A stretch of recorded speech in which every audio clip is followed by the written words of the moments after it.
ngắm thấy khăn khô chính tuy bằng lối mang thì lệ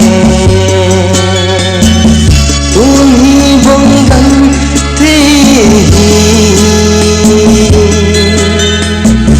thu sam phong nghe nghe chân lâu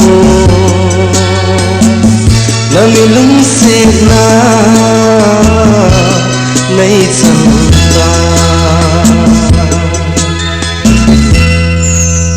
mình là lòng coi cô đi khăn phương cơ đen độ qua hết tình bé mà cũng sẽ lấy